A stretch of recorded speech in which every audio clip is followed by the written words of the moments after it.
Bonjour, bonsoir, bienvenue sur ma chaîne. Comme prévu, le mariage gay défonce et le père et la mère. Plus fort que la psychanalyse qui préconise toujours de trucider le père, le mariage gay, lui, assassine en plus la mère.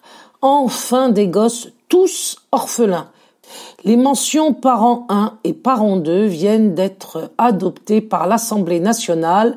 Elles devront apparaître sur les formulaires scolaires, ceci étant toujours pour le bien de toute l'humanité et en particulier pour celui du lobby LGBT, financé notamment par le grand George Soros. Dans une école et dans une société où on veut détruire la complémentarité au nom de l'égalité, on veut et aussi détruire l'instinct maternel. Moi, je ne peux pas dire la théorie du genre, ça n'existe pas. J'assiste à une convergence sur cette tribune entre le Parti socialiste et l'UMP sur cette fameuse question du genre. Vous enfumez le peuple. Ok.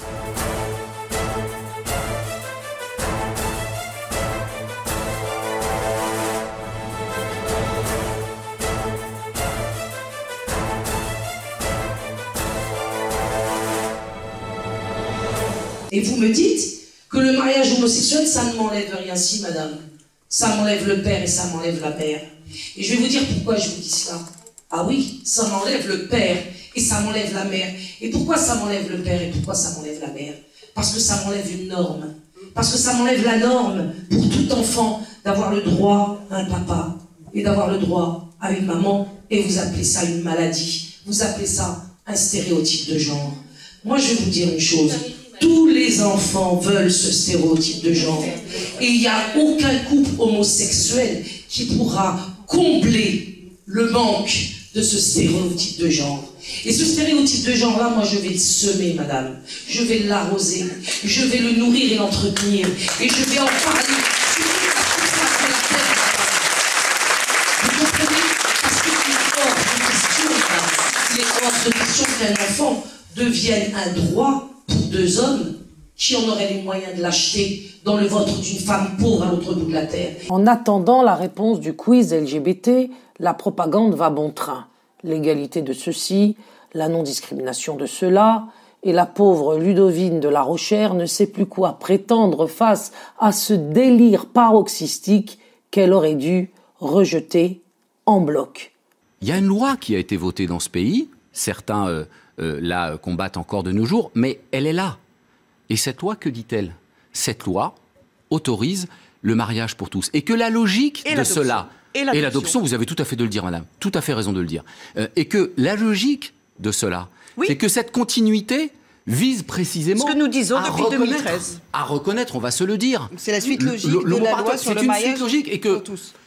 Ce qui peut être gênant, peut-être pour vous, mais qui ne l'est pas, en tout cas pour moi, c'est que derrière cela, il y a effectivement parent 1 père et parent 2 père, et ou alors parent 1 mère et parent 2 mères. Mais c'est une réalité, madame, et vous n'y pouvez rien. Vous êtes en train de changer de sujet. Moi, je dis bien. Pas de sujet. Moi, je dis bien celui-là. Je dis bien. Le sujet, c'est bien. Mais personne n'est parent 1 ou parent 2. C'est bien de mettre en adéquation l'évolution administrative avec l'évolution de notre société et l'évolution législative. Je suis d'ailleurs surpris que le ministre de l'Éducation nationale, avec une proposition qui vient d'une députée, et vous l'avez dit, vraiment, la motivation, l'exposé des motifs est on ne peut plus clair. Ancrer dans la législation la diversité familiale des enfants dans les formulaires administratifs soumis à l'école. Coincée par sa reconnaissance a posteriori du mariage gay, elle baragouine n'importe quoi, sans véritable force,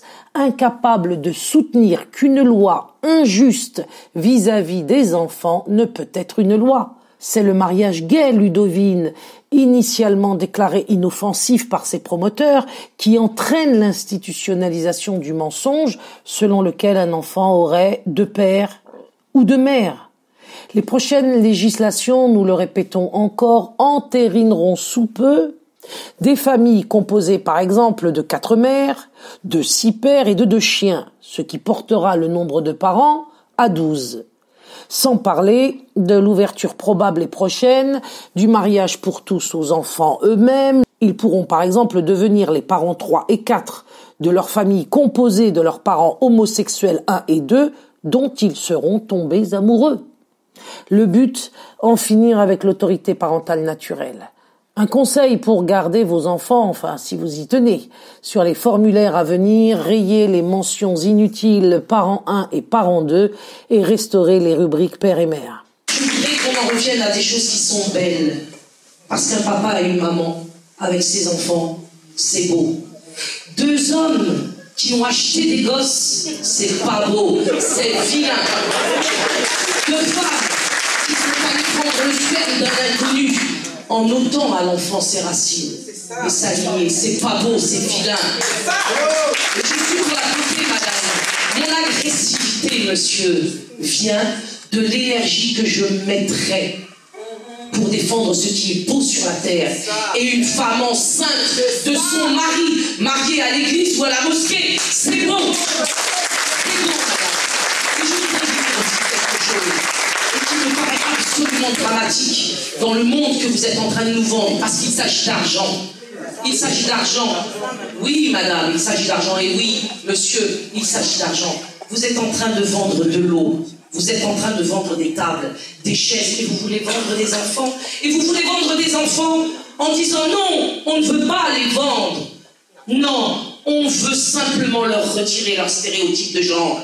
Et en les ayant éduqués de cette si belle façon, vous allez en effet en arriver en belle, et c'est déjà le cas du sperme et des enfants sur le marché. Et ça, c'est vilain, c'est pas beau.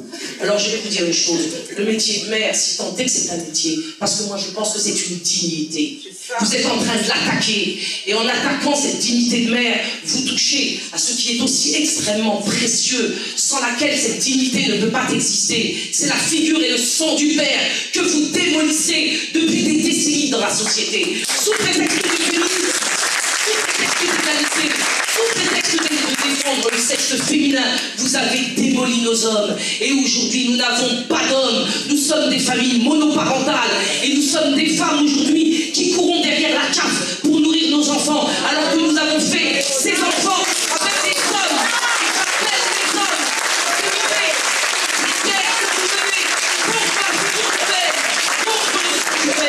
J'appelle les hommes aujourd'hui à participer au GIRE, à défendre les enfants et les mères, à ne pas avoir peur de l'administration seule, représentée par ces deux-là notamment.